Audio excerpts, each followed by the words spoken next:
It has been a great week for markets, with the Nifty up about 3.5%, the Nifty Bank about 4%, and the small cap index up 6.5%.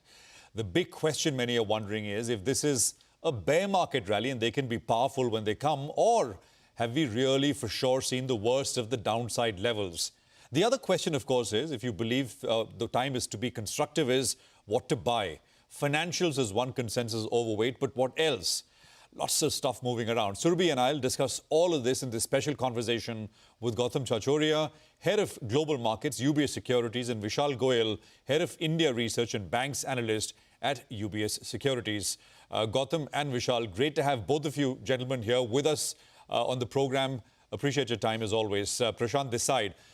Gautam, as I prefaced this conversation with that comment about is the bottom in, not in, a bear market rally. So let's just get that out of the way, because I think that is the number one question in the minds of, I guess, most who are watching this broadcast. Sure. Thanks, Prashant, for having us here. Look, from a tactical near-term perspective, it looks like the bottom has been made very clearly. And that's what our view would be from a market's perspective. And the reason for that is very simple. What was driving the market correction over the last few months was valuations and the slowdown which we saw in macro growth and earnings in India.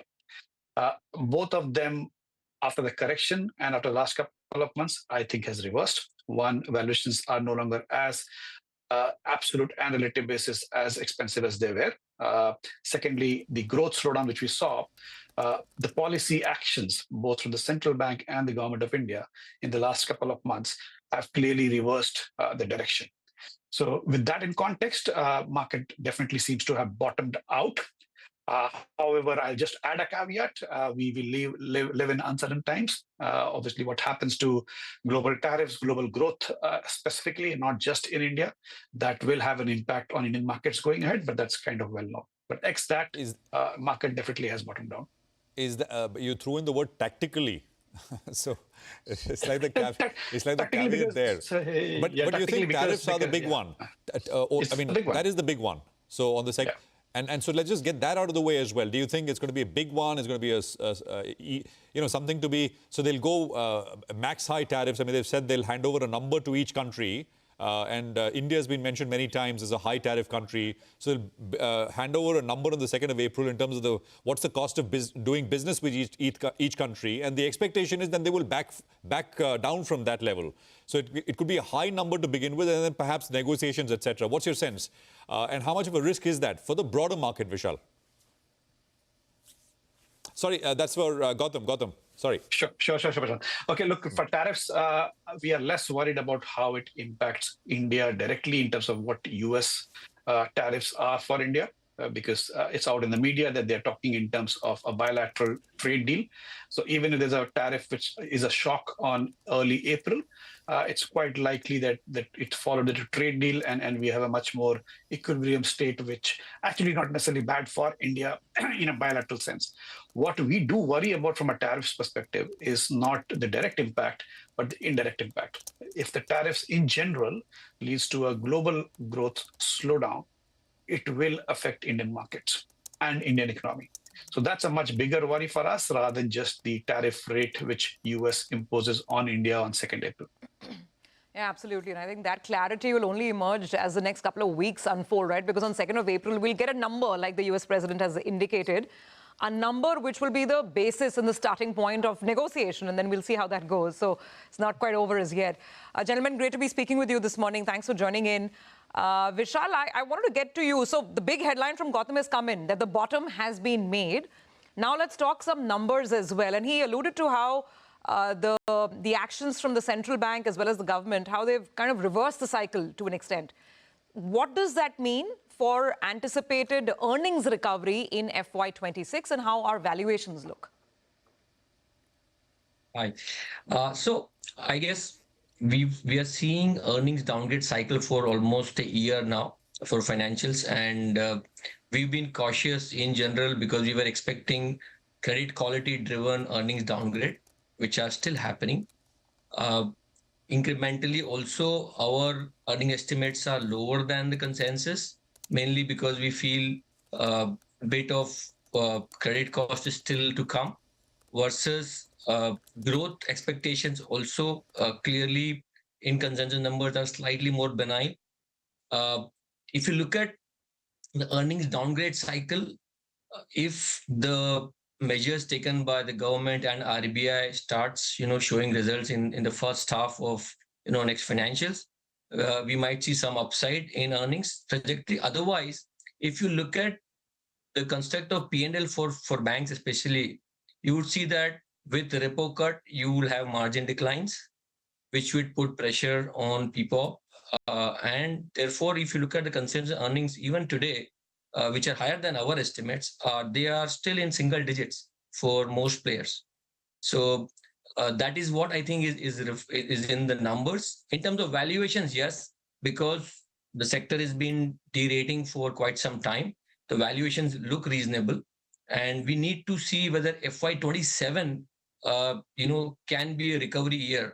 I don't think FY26 first half may not be, second half potentially. Yeah. So, Vishal, let's get some of the numbers in. We're going to be ending FY25. I think the guess says is anywhere between, I think, 5 to 7%. It's been a bleak year. What do your numbers look like for FY26? Like you're saying, maybe the recovery is more back-ended.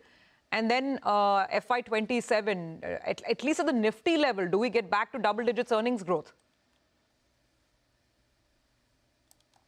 I think that's for Gautam. So, Gautam, Gautam, why don't you take that? I'll jump in. I think double-digit earnings growth for Nifty overall and markets overall in FY26, specifically given off a low base in FY25, should be a very reasonable expectation. And we do expect that to happen, including for the next couple of years. And as I said, look, the macro cycle itself, FY25 was a macro tightening cycle. FY26 is a macro easing cycle, both from RBI as well as central government. So that should be enough to have double-digit Nifty earnings growth. Got that. Vishal, on banks and financials, I mean, actually, it's been largely pretty tough, right? Accidents in banks, I mean, IndusInd is a case in point. MFIs has had a tough few quarters. NBFCs, in many cases, I mean, has not really made a lot of money except maybe a few. Gold finances, perhaps, is an exception. So, largely a tough environment. Even though the view has been that it's a defensive space, valuations have been reasonable, and this has been true for the last, I think, almost at least 3-4 quarters now. Do you think money will be made here? And what are your top ideas in this space, Vishal? Sure. So I think, as I was alluding to, that the earnings downgrade cycle, it's been there for last almost 4 quarters.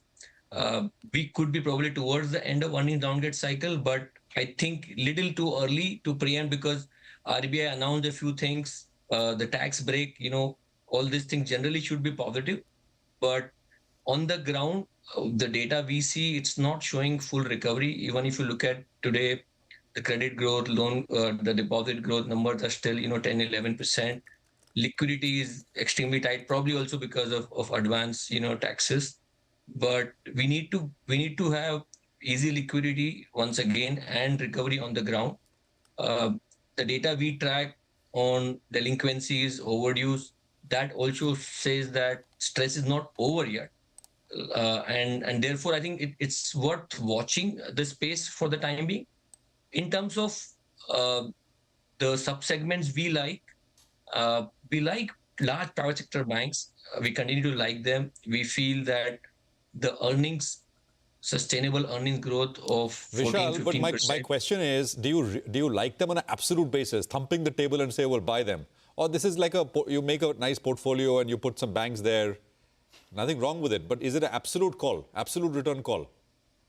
See, thumping the table, valuations are not come yet, and therefore it is a relative call. Got it. Fair enough. Even financials, I'm actually, if I could jump in, I'm a little surprised because large banks specifically, Vishal, they've been underperforming throughout the last phase of the bull market. But you still think that thumping the table valuations on large India financials have not yet happened?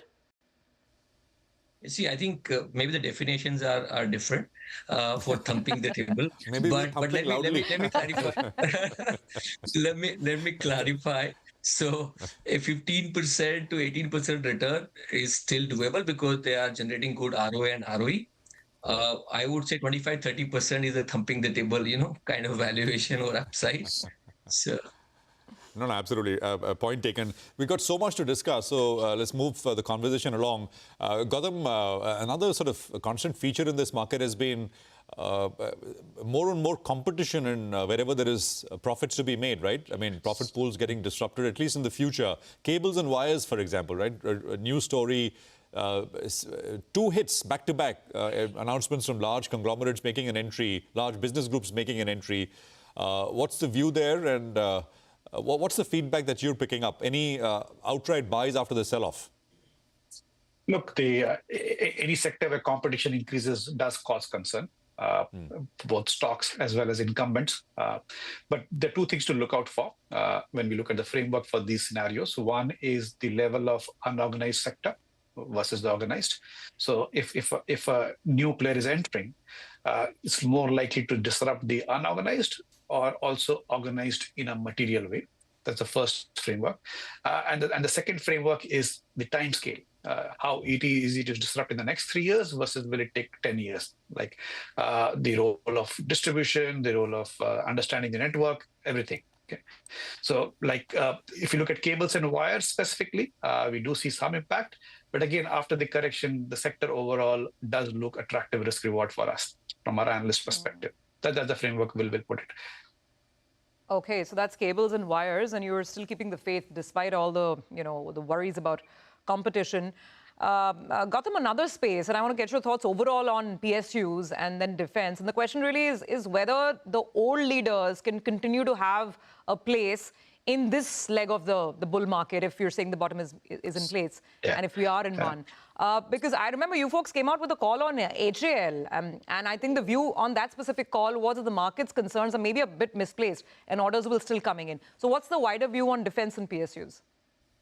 So before I get into defense and PSU, one simple market level point I would overlay in that discussion is I think 2025, as the market has bottomed and recovers, will be very different versus what we saw last couple of years, where thematics and sector-driven big moves happened.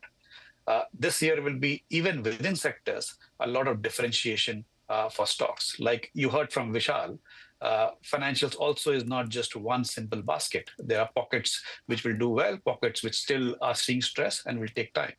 Same thing applies on PSUs and defense.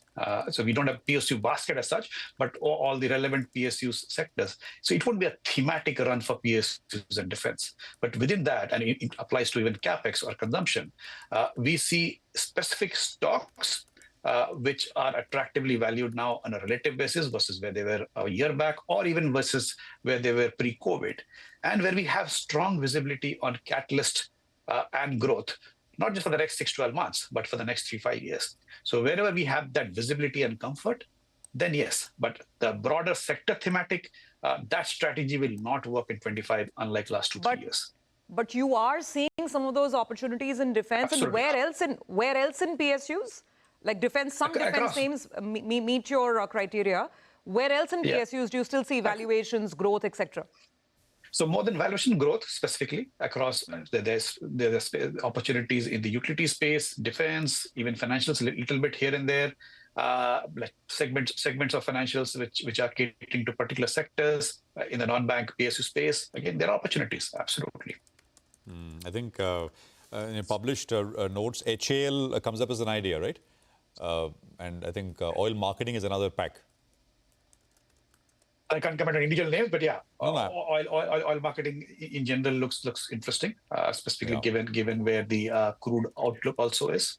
Yeah, no, absolutely. I just want to make one point, Gautam, and Vishal said that he's still not seeing when banks are essentially front-facing or economy-facing, right? So it gives you a real good picture of what's happening. And this ties into the earnings growth point that he made. He said, well, credit growth is pretty sluggish, still very sluggish. Maybe it'll pick up as some of the RBI measures start to work their way through the system. Is that the view, Gautam, the team, that it will happen? I mean, it's a H2 story in that sense. It will happen again. And then you look at global economies or Indian economy historically, credit growth doesn't drive or lead a recovery. Credit growth typically follows with a lag. there is activity picks up, and with the activity pickup, there is demand for more credit, and that's how credit picks up, not the other way around. The conditions for the demand and credit pickup has to be there. The condition for demand is the broader economic pickup, and for that to be supported by credit growth, there has to be sufficient liquidity in the system.